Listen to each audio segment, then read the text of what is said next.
누가복음 3장 15절에서 22절까지 신약 성경 92쪽에 기록되어 있습니다. 제가 말씀을 봉독해 드리겠습니다. 보시고 들으시기 바랍니다. 백성들이 바라고 기다림으로 모든 사람들이 요한을 혹 그리스도신가 심중에 생각하니 요한이 모든 사람에게 대답하여 이르되 나는 물로 너희에게 세례를 베풀거니와 나보다 능력이 많으신 이가 오시나니 나는 그의 신발끈을 풀기도 감당하지 못하겠노라. 그는 성령과 불로 너희에게 세례를 베풀 것이요 손에 키를 들고 자기의 타작마당을 정하게 하사 알곡은 모아 곡간에 들이고 죽정이는 꺼지지 않는 불에 태우시리라. 또 그 밖에 여러 가지로 권하여 백성에게 좋은 소식을 전하였으나 분봉왕 헤롯은 그의 동생의 아내 헤로디아의 일과 또 자기가 행한 모든 악한 일로 말미암아 요한에게 책망을 받고 그 위에 한 가지 악을 더하여 요한을 옥에 가두니라. 백성이 다 세례를 받을새 예수도 세례를 받으시고 기도하실 때에 하늘이 열리며 성령이 비둘기 같은 형체로 그의 위에 강림하시더니 하늘로부터 소리가 나기를 너는 내 사랑하는 아들이라 내가 너를 기뻐하노라 하시니라. 아멘. 우리 좌우에 인사하고 말씀을 생각하겠습니다. 하나님은 살아계십니다. 하나님은 당신을 사랑하십니다. 하나님의 은혜가 함께하기를 바랍니다. 2023년 둘째 주일입니다. 소원하시고 기도하시고 바라는 모든 일들이 주님의 은혜와 사랑으로 꼭 이루어지시기를 주의 이름으로 축복드립니다. 다이어트에 성공하시기 바랍니다. 건강하시기를 바랍니다. 하시는 모든 일들이 잘 되시고 자녀들의 앞길이 형통하기를 주님의 이름으로 축복드립니다. 다이어트에 성공하기를 바라고 또 날씬해지고 건강해지고 예쁜 옷을 입고 멋져지고 싶은데 식단 조절을 해야 됩니까? 안 해야 됩니까? 식단 조절을 해야 됩니다. 운동해야 됩니까? 안 해야 됩니까? 운동해야 됩니다. 아니 다이어트 식품이라도 도움을 좀 받기 위해서 먹으셔야 됩니다. 그런데 그걸 하지 않으면 어떻게 성공할 수 있겠습니까? 어떤 학생이 좋은 대학에 올해는 꼭 가고 싶어 합니다. 그런데 공부하는 시간을 늘리지 않습니다. 미디어나 유튜브를 보는 시간을 줄이지 않습니다. 성적이 안 좋을 때처럼 친구 만나러 다니고 그렇게 시간을 보냅니다. 여러분 어떻게 좋은 대학에 들어갈 수가 있겠습니까? 이거 어떻게 이해를 해야 되죠? 정말로 다이어트에 성공하고 싶은 마음이 있는 걸까요? 정말로 좋은 대학에 가고 싶다 그런 바람이 정말 있는 것일까요? 사랑하는 성도 여러분, 이럴 때 우리가 종종 하는 말이 있죠. 의지가 약해서. 그리스도인들, 기독교인들은 특히 성경 구절까지 인용해서 그런 말을 합니다. 마태복음 24장 또 26장 41절에 마음은 원이로되 육신이 약하여서, 이런 성경 구절까지 인용하면서 자기의 연약함에 대하여 합리화를 하지요. 그러나 이러한 모습의 이면에는요, 뭐가 있냐면 요행이라고 하는 마음이 자리 잡고 있는 것입니다. 특별히 내가 수고하지 아니하고 노력하지 않아도 어떤 갑자기 내게 떨어지는 행운을 바라고 기다리는 마음 말입니다. 그러니까 이런 것 아니겠습니까? 내가 수고하지 않습니다. 내가 노력하지 않습니다. 어떤 대가를 지불하지 않고 나는 좋은 것을 얻고 싶고 또 보다 더 나은 것을 가지고 싶어하는 마음, 소위 이런 마음을 도둑놈심보, 강도심보라고 그렇게 부르기도 하지요. 적게 심었는데 어떻게 많은 것을 거둘 수 있겠습니까? 안 좋은 걸 심었는데 어떻게 좋은 것을 얻을 수 있겠습니까? 그런 마음인 것입니다. 여러분 이런 마음이 세상 사람들에게 다 고스란히 그대로 드러납니다. 여러분들 기독교 신앙에 이 안 믿는 사람들의 반응을 한번 보시려면 오늘 예배를 마치고 난 이후에 밖에 나가셔서 안 믿는 사람들한테 이렇게 한번 물어보십시오. 오늘 만약에 죽는다면 천국에 가고 싶습니까? 지옥에 가고 싶습니까? 여러분 그렇게 한번 꼭 물어보십시오. 적어도 제가 만나본 모든 사람들은 다 천국에 가고 싶어 했습니다. 안 믿는 사람들인데도 다 천국에 가고 싶어 하더라고요. 그런데 좀 이상한 것은요, 분명히 천국에 가고 싶다라고 말씀은 해놓고는 천국에 어떻게 가는지, 천국 가려면 어떻게 해야 되는지 아무런 반응을 보이지 않으시더라고요. 저한테 말입니다. 천국 가고 싶은데 그러면 어떻게 해야 됩니까? 그럼 뭐 좀 물어보기라도 하든지, 아니면 좀 궁금해라도 하고 그렇게 해야 되는데, 그렇게 이야기하고는 다 그냥 자기 갈 길로 가더라는 것이지요. 여러분, 어떻게 이해가 되십니까? 정말로 천국에 가고 싶은 마음이 있는 걸까요? 아니면 앞서서 말씀드린 이 도둑놈 심보, 이 강도 심보가 있는 걸까요? 내 마음대로 살다가 그래도 죽어서는 좋은 곳에 가고 싶어하는 그런 마음이 있는 걸까요? 이것도 저것도 아니면 뭐 꼭 천국이 아니더라도 죽고 난 이후에 세상이 있다라고 여기지 않는 것은 아닐까요? 그러니까 의뢰 그냥 물었으니까 형식적으로 그렇게 대답했을 뿐, 천국이니 지옥이니 죽고 난 이후에 세상 없다, 그렇게 믿고 살아가는 것은 아닐까요? 여러분, 많은 사람들이 이렇게 말입니다. 마음에 원하는 것하고 삶으로 나타나는 것하고는 참 다르게 이렇게 나타나더라는 것이죠. 정말로 2023년을 시작하면서 우리는 보다 더 나은 내일을 원합니다. 보다 더 나은 우리 가정, 그런 교회, 그런 걸 원하는데, 정말 그렇게 우리가 바라고 소망하고 기다리던 참된 미래를 얻기 위해서 여러분, 우리가 무엇을 하고 있는가요? 무엇을 해야 될까요? 예수님 당시에도 이들은 똑같은 마음을 가지고 있었습니다. 오늘 15절의 말씀에 보니까 뭐라고 이야기합니까? 백성들이 바라고 기다림으로. 여러분, 이스라엘 백성들도 바라고 소망하는 것이 있었다, 그렇게 이야기를 하고 있는 것입니다. 그것이 무엇이었죠? 계속해서 읽어보니까 요한을 혹 그리스도신가 심중에 생각하니. 그들이 바라고 기다리고 있었던 것이 뭐냐면 그리스도를 바라고 기다리고 있었다라고 하는 것입니다.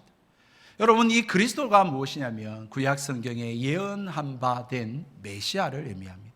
히브리어로는 메시아, 헬라어로는 그리스도. 여러분, 이스라엘 백성들은 이 메시아를 기다리고 있었는데요, 참 여러분, 이걸 봐도 사람은 똑같은 것 같아요.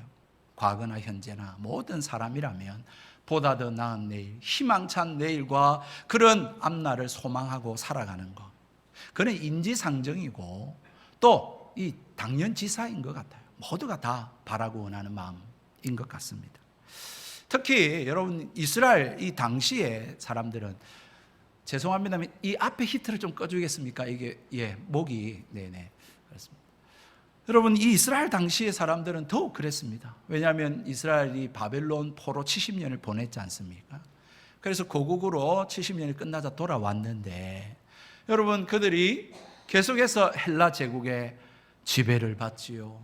또 그 이어서 로마에 또한 압제를 당하지요. 그런 삶을 계속 살면서 가난과 굶주림과 질병에 허덕이면서 그렇게 살아온 거예요. 그러니까 이들 마음 가운데에 언제 우리나라는 해방이 되어지고 독립이 되어지고 언제 부강하여서 우리가 잘 먹고 잘 살 수 있을까, 그걸 늘 바라고 소원하고 그렇게 살았던 것입니다. 그런데 구약 성경에 메시아가 오면 그런 일이 일어날 것이라고 말하고 있거든요. 메시아가 오는데요, 다윗의 혈통을 통해서 온다고 이야기합니다.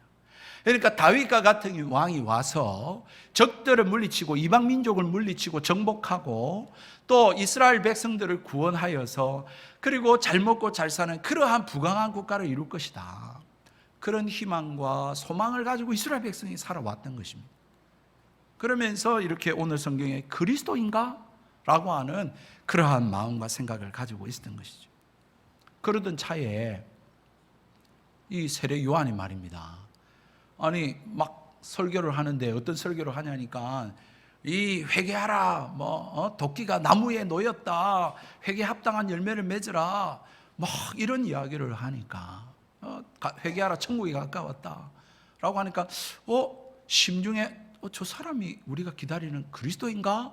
라고 하는 생각을 하게 되었다는 것입니다. 왜냐하면 이 메시아가 오면 이방인들은 심판을 하고 악인들은 심판을 하고, 그죠? 그리스도인들과 또 이 하나님의 백성과 선인들은 하나님이 구원하실 거라고 말씀하셨거든요. 그러니까 이 구원과 심판이 종말론적으로 그리스도가 오면 함께 이루어지는 현상입니다. 근데 이 지금 세례요한이 우리가 살펴보았던 지난주에도 이렇게 7절로부터 14절까지 메시지를 보니까 회개를 선포하죠. 구원을 선포하죠. 그러니까 혹시 그리스도가 아닌가라고 하는 오해와 착각을 불러일으키게 되어졌다는 것이죠.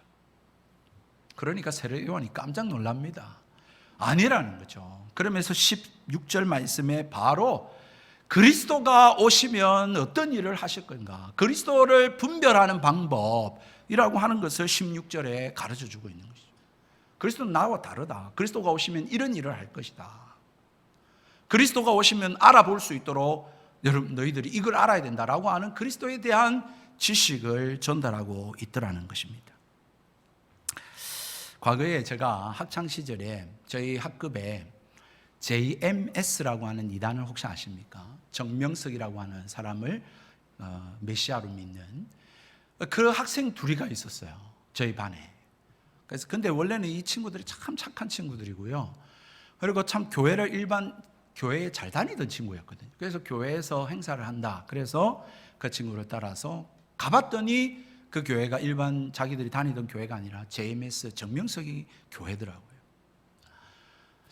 그래서 참 안타까웠습니다. 그래서 그 친구가 학교에서 또 보니까요, 늘 물었습니다. 어느 날, 야, 너희들 왜 그 교회 가게 되었느냐? 그 이유가 뭐냐? 라고 물으니까 두 가지를 이야기를 하더라고요.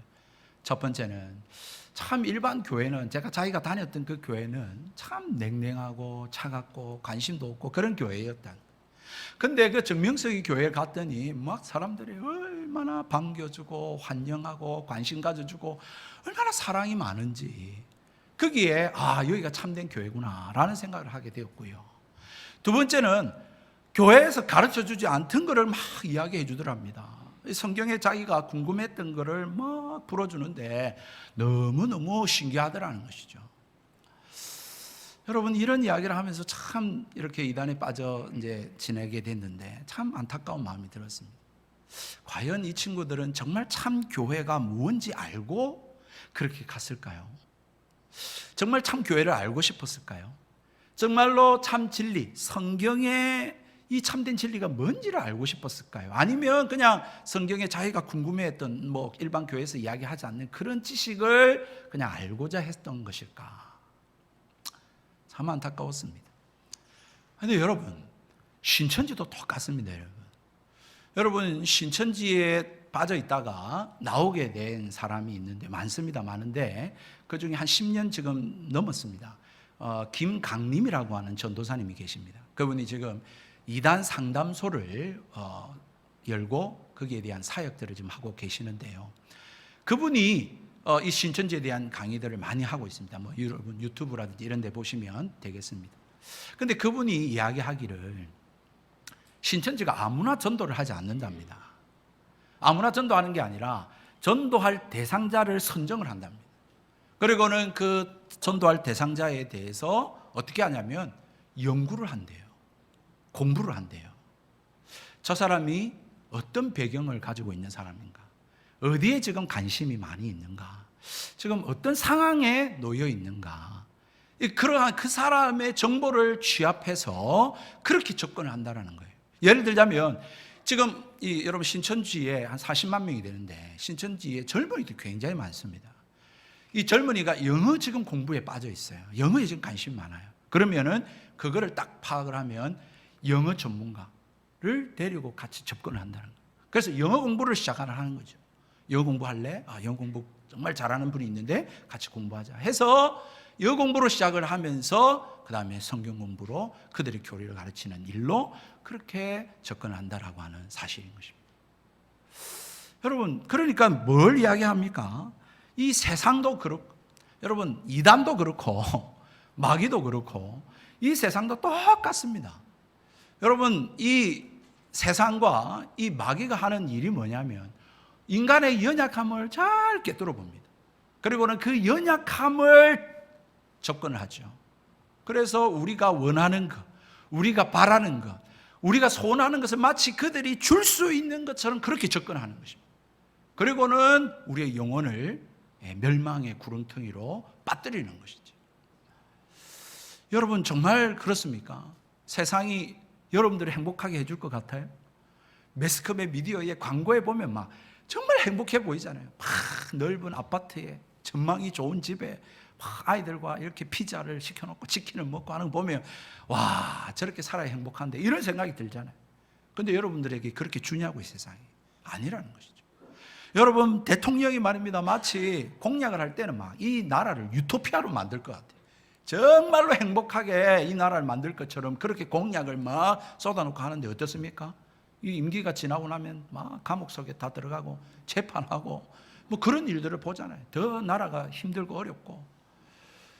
여러분 속지 마십시오. 절대 이 세상에 속으면 안 됩니다. 어떤 누구에게도 속으면 안 됩니다. 절대 이 세상에 어떤 사람, 어떤 지도자가 우리를 만족시켜주고 행복하게 하고 참 미래를 가져다 줄 수 없습니다. 우리에게 참된 구원과 만족과 우리에게 참된 생명을 주실 수 있는 분은 하나님밖에 없습니다. 예수 그리스도 외에는 다른 구원의 길이 없습니다, 여러분. 그렇기 때문에 2023년도가 2022년 작년보다 더 나은 삶이 되어지고 우리 가정이 되어지고 복받는 그런 인생이 되길 원한다면 여러분, 하나님 믿어야 됩니다. 주님 앞에 나와 더 기도해야 됩니다. 하나님 말씀대로 살아야 됩니다. 예수 믿으시길 주의 이름으로 축복합니다. 정말 이 은혜가 임해야 되는 것이죠. 우리의 연약함을 마치 줄 것처럼 누가 가만히 있을, 거기 혹 빠지면 안 됩니다. 절대 큰일 납니다. 잠깐은 또 그래 줄 수 있습니다. 잠깐은 그럴 수 있지만 인생 전반을 걸고 절대 그들은 우리를 구원할 수도 없고 만족을 줄 수도 없고 행복을 줄 수도 없고 책임져 주지도 않습니다. 여러분, 이 세례 요한 하면 우리가 딱 번쩍 생각하는 게 뭡니까? 세례 주는 일을 생각하죠. 보통 사람들이 다 그렇습니다. 그냥 그 모습에 많이 이렇게 현혹이 되죠. 그런데 누가복음에는, 누가가 기록한 이 성경에는 보면 세례 요한은 이 세례 주는 것보다 여러분 그가 말한 설교문이 더 많습니다. 그러니까 사람 볼 때 그 사람이 무슨 이야기를 하는지, 뭘 이야기를 하고 어떤 생각을 가지고 있는지, 이게 중요한 겁니다. 거기에 현혹되면 안 돼요, 여러분. 다른 외형에 현혹되면 안 된다고.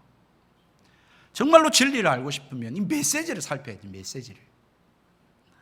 여러분, 세례 요한이 말입니다, 지금 증거하고 있는 이 본문의 말씀이 지난주 7절부터 우리가 읽은 오늘 본문 17절까지 이 설교문입니다. 거의 첫 번째 설교문은 7절부터 9절까지는 뭘 이야기했습니까? 회개에 합당한 열매를 맺으라.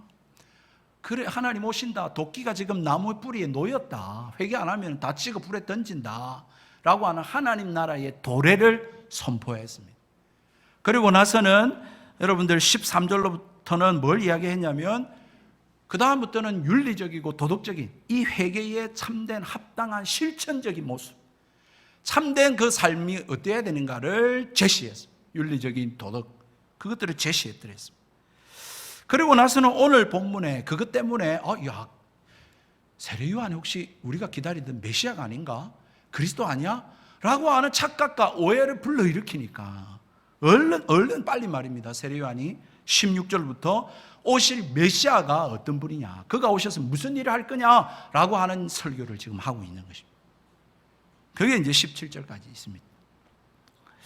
여러분, 지금 세례 요한이 지금 우리에게 이야기하는 메시아, 우리가 기다려야 돼요. 우리에게 참된 미래를 가져다 줄 그리스도가 어떤 분인지를 소개하고 있는데요, 여러분, 세 가지 측면에서 세례 요한은 자기보다 더 위대한 분이라고 이야기를 하고 있습니다. 첫 번째는 그리스도가 세례 요한보다 능력이 많은 분이다, 그렇게 이야기를 합니다. 그분이 능력이 많은 분이다. 능력이 많다, 이 말을 하면은 다 말 다 했죠. 다 했는데 여러분, 이 능력이라는 단어가 여러분 구약 성경의 관점에서는 어떤 의미로 쓰여지냐면 구원이라고 하는 단어와 연결이 됩니다. 그래서 여러분, 구약 성경에 하나님께서 이스라엘 백성을 건지실 때에 하나님 사람들을 세우시지 않습니까? 그때에 그 하나님의 사람들에게 능력을 주시죠. 다윗에게 능력을 주셨다. 사무엘 하에 그렇게 기록되어 있고 엘리야에게 능력을 주셨다. 이런 구절들이 등장을 하죠. 그래서 하나님께서 능력을 주셔서 이스라엘 백성을 이방인의 손에서 건지신, 환난에서 건지시는 거예요. 구원하신다는 거예요.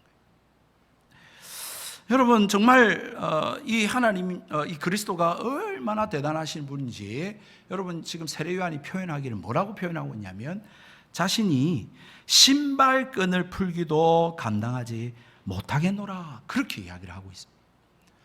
여러분 1세기 당시에는 노예 제도가 있었습니다. 이 노예 제도는 뭐 아시겠지만 사람이 아니죠. 뭐 짐승이죠. 물건이죠. 사고 팔고 하는 존재지 않습니까? 이 노예가 하는 일이 뭐냐면 주인들의 그 신발끈을 풀어서 이 유대인들이 고대 이 팔레스타인에는 샌들을 신고 있었거든요. 그래서 끈으로 된 신발이었습니다. 그래서 그것을 풀어서 발을 씻기는 일을 하던 자들이 노예들이었어요. 그런데 지금 세례 요한이 뭐라고 이야기하냐면 그 노예들이 하는 것조차도 자기는 감당하지 못하겠다라고 표현하고 있는 것입니다. 얼마나 그분이 위대하시고 높으시고 자기는 얼마나 초라하고 얼마나 낮은 존재인지 노예들이 하는 그 일조차도 자기는 할 수 없는 그런 위대한 분이고 자기는 그만큼 천한 사람이다. 그렇게 고백을 하고 있는 거예요. 얼마나 이 그리스도가 대단한 분인지를 말하고 있는 거죠. 두 번째로 여러분 그리스도가 얼마나 대단한 분이냐면 세례 요한은 물로 세례를 베푸는데 여러분 그리스도께서는 뭘 어떻게 한다고요? 성령과 불로 세례를 베푼다라고 말씀을 하고 있는 것입니다. 여러분 물 세례는 죄사함과 구원의 상징적 의미입니다. 그래서 우리가 지난번에도 세례를 베풀었지만 물로 세례를 베풀었잖아요. 이건 상징적인 거예요. 죄를 씻었다, 또 여러분 하나님 구원하셨다라고 하는 상징적인 것이고, 이거는 형식적인 것이고, 이거는 육적인 것입니다. 육신적인 거예요. 그런데 그리스도가 하시는 일은 뭐냐면 성령으로 세례를 베풀고 불로서 세례를 베푼다는 거예요. 이것은 무엇이냐면 사실적인 죄사함, 이거는 실제적인 구원을 확증하는 일들을 그분이 하실 거라는 거예요. 그래서 이거는 육적인 것이 아니고 상징적인 것도 아니고 이거는 실제적인 것이고 사실적인 것이고 이건 하늘로부터 임하는 그런 하나님의 것이다 라고 하는 사실을 말해주고 있는 것이죠. 그러니 이 세례 요한과 이 그리스도가 행하는 일은 비교할 수가 없는 일이죠. 이 비교의 대상이 안 됩니다.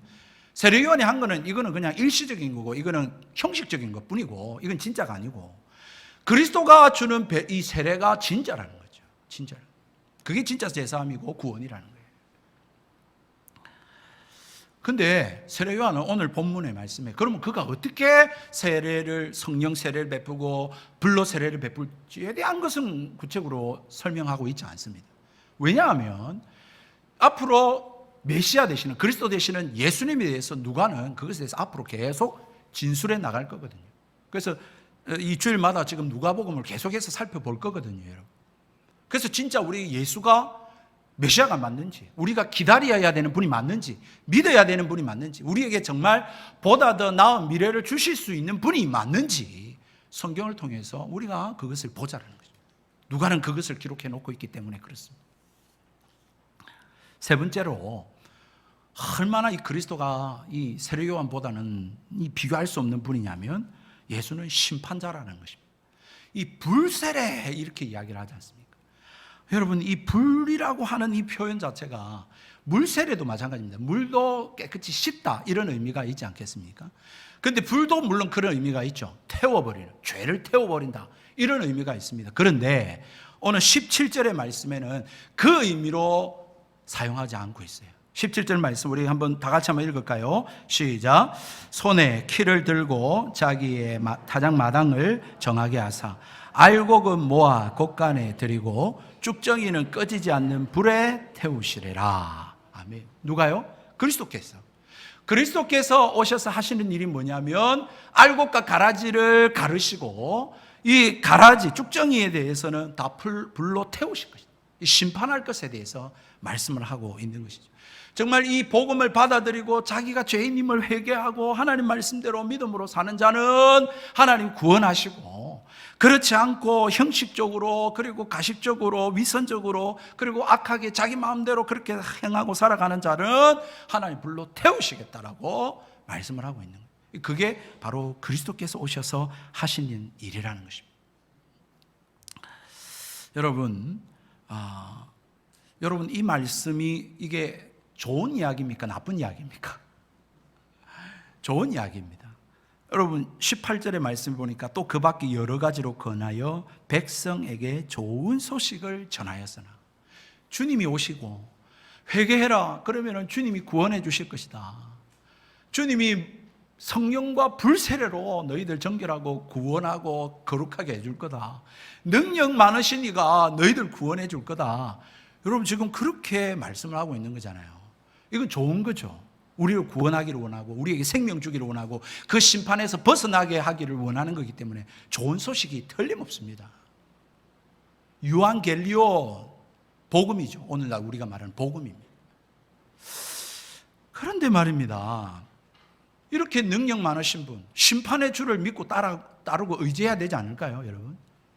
그런데 분봉왕 헤롯은 반응이 어땠습니까? 오늘 19절로부터 20절에 이 복음을 전해줬는데 이 복음을 받아들이지 않고 거부하고 거절한 대표적인 사람이 오늘 등장하고 있는 것입니다. 이 분봉왕 헤롯은 참고로 여러분 오해하지 마십시오. 예수님이 아기 태어났을 때에 죽이려고 했던 헤롯 대왕하고 다른 사람입니다. 그 사람은 이미 죽었고 지금 여기서 헤롯은 분봉왕, 지역의 왕이라는 거예요. 한 지역의 왕인데 정확하게 말씀드리면 헤롯 안디바라고 하는 인물입니다.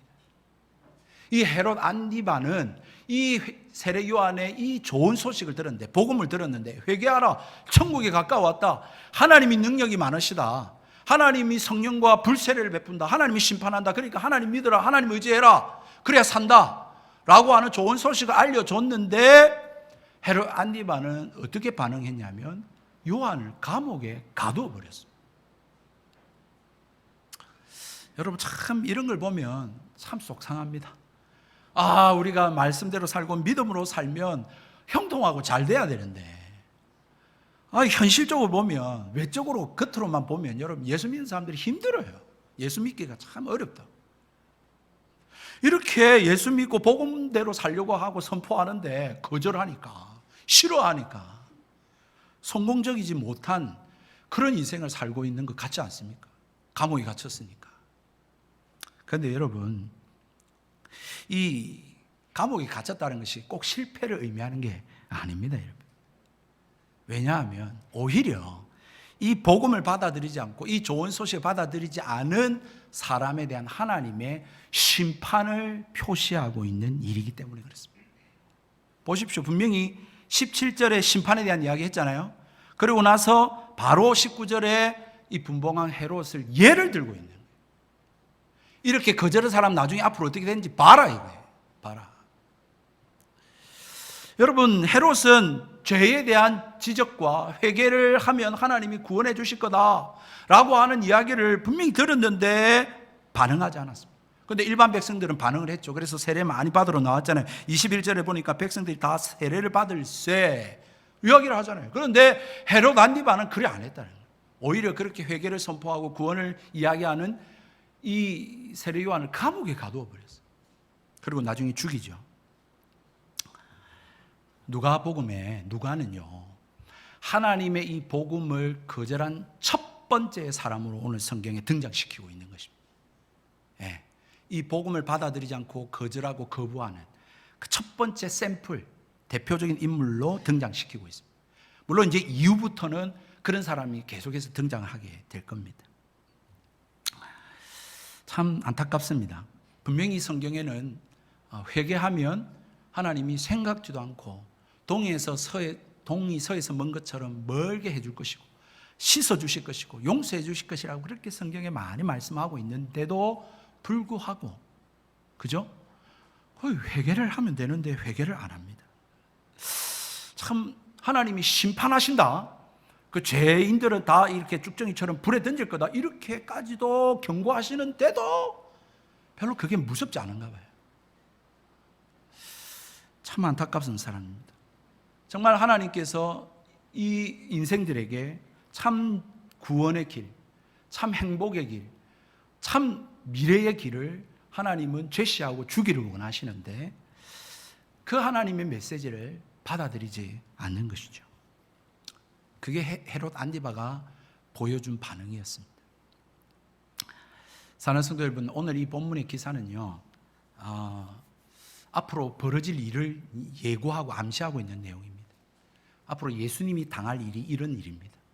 제자들이 당할 일이 이런 일이고요. 그 이후에 예수님 이후에 예수님을 믿고 살아가는 사람들이 당할 일을 보여주고 있는 예시입니다. 그래서 참 여러분 말씀대로 살면 사람들이 싫어합니다.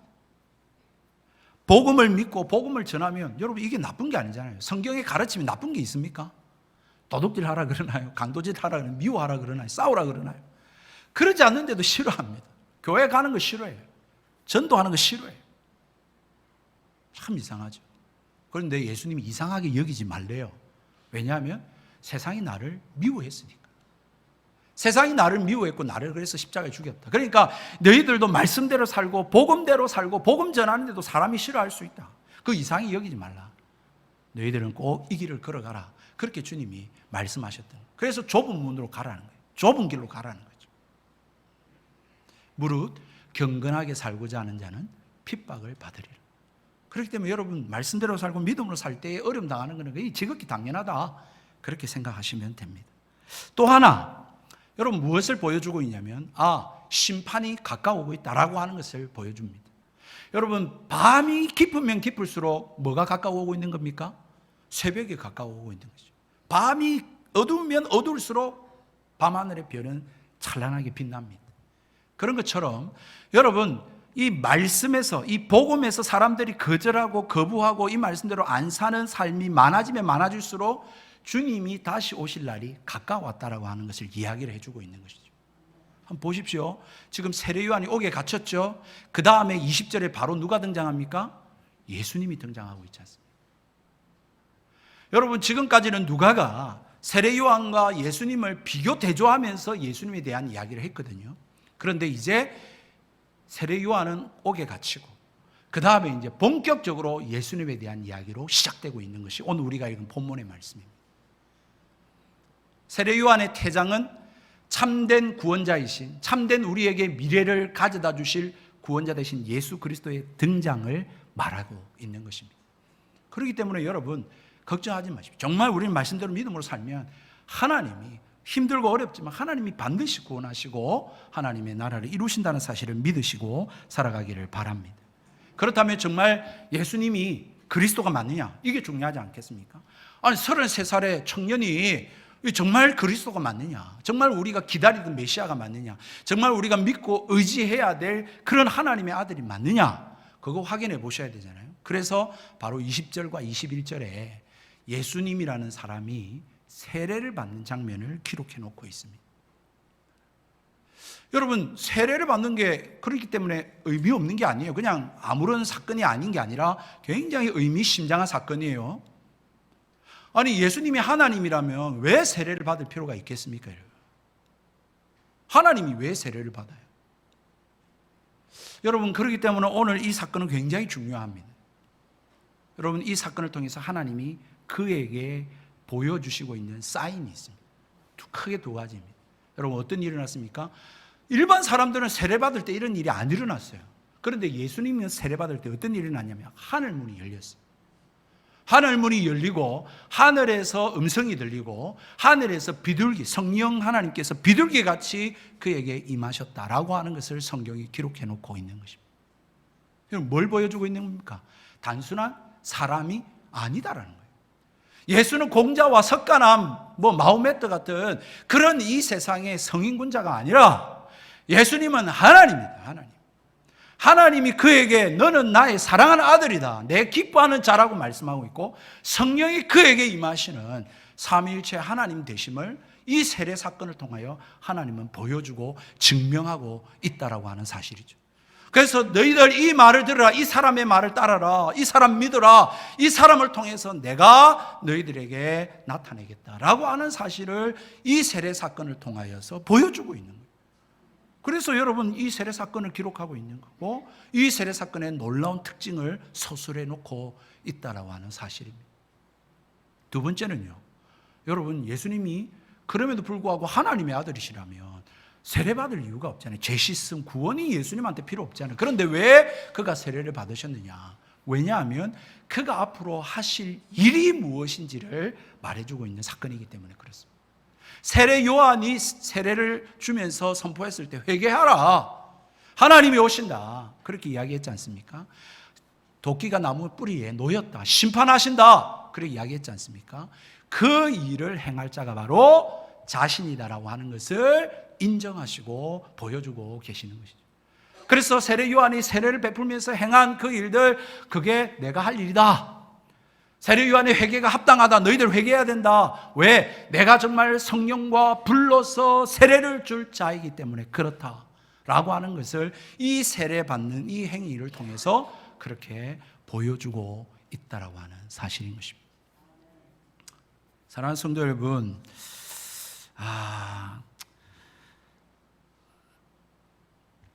정말로 예수님께서 이 땅에 오셔서 행하신 일, 여러분 그것이 정말 우리와 무슨 상관이 있을까요? 어떤 부인이 이런 이야기를 하셨어요. 자기가 아침마다 일어나서 거울을 보면 너무 자기 아름다움에 도취가 되어가지고 그렇게 이렇게 환희를 느낀다라는 거죠. 그래서 이게 뭐 얼마나 심각했는지 모르겠습니다만 목사님한테 물었답니다. 목사님, 제가 아침마다 일어나서 거울을 보면 너무 내 모습이 예뻐서 거기에 도취가 되는데 이것도 죄입니까? 그렇게 물었다는 것입니다. 그러니까 목사님이 하시는 말씀이, 그거는 죄가 아닙니다. 다만 착각일 따름입니다. 착각일 따름. 여러분, 착각인데요, 이 착각에는 돈이 안 됩니다. 착각은 자유예요. 누구도 뭐 어떻게 말리겠습니까? 그런데 착각이 심하면 이거는 약도 없습니다. 이거는 여러분 고칠 수 있는 의사도 없습니다.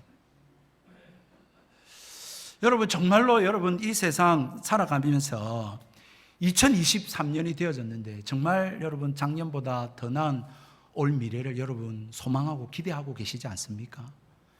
여러분, 그렇다면 그걸 위해서 여러분 뭘 하고 계시나요?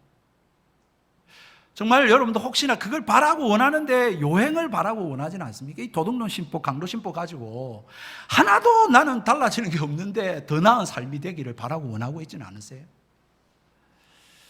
여러분, 혹시라도 누군가가 내 인생을 책임져 주고 저 사람이 나를 먹이고 살리고 저렇게 해줄 거다, 여러분 그렇게 혹시나 누군가를 의지하고 믿고 살아가고 있지는 않습니까? 여러분, 착각하지 마십시오. 정말로 착각하시면 크게 망합니다. 인생 망합니다. 이 세상 그 어떤 누구도 여러분 인생 책임져 줄 수 없습니다. 이 세상이 여러분들을 그렇게 만족시키지 못해요. 정말로 여러분 내 힘으로 바꿀 수 없어요. 내 노력으로 달라지지 않습니다. 달라져봤자 조금 나아집니다. 조금 나아집니다. 정말 우리는 하나님의 은혜 없이는 살 수 없는 죄인들입니다. 정말로 능력 많으신 하나님이 도와주셔야 됩니다. 정말로 여러분 불과 성령과 불로 우리를 새롭게 하실 하나님이 임해야 우리가 달라질 수 있고 우리 가정이 살고 우리 교회가 교회다울 수 있습니다. 정말로 하나님 되신 그분이 심판의 주로 오실 건데 여러분 누구를 붙들고 의지하며 살아야 되겠습니까? 인생 전반을 걸고. 그런데도 불구하고 여러분 혹시라도 아직도 하나님께로 더 가까이 나아가거나 정말로 하나님 말씀에 비추어서 나를 좀 살피고 그런 작업이 없는 채 그냥 교회만 왔다 갔다 하고 있지는 않습니까? 사랑하는 성도 여러분, 정말로 2023년 올해에 하나님의 은혜와 사랑이 충만하시기를 주의 이름으로 축복합니다. 정말로 하나님이 여러분들에게 복을 주시기를 바랍니다. 그렇다면 그걸 위해서 여러분 하나님을 붙드시기를 주의 이름으로 축복합니다. 하나님 앞에 더 나아오십시오. 하나님 말씀대로 목숨 걸고 한번 살아보십시오. 그리고 정말 하나님 앞에 무릎 꿇고 기도하면서 살아보십시오. 정말로 하나님이 어떻게 내 인생을 바꾸시고 책임지시는가. 정말로 이렇게 하나님 만나고 예수님 믿고 보다 더 나은 삶을 주실, 참된 구원을 주실 예수님을 따라서 그렇게 올 한 해도 승리하고 살아가는 저와 여러분, 여러분의 가정, 그리고 이 교회가 되기를 주님의 이름으로 축복드립니다. 우리 함께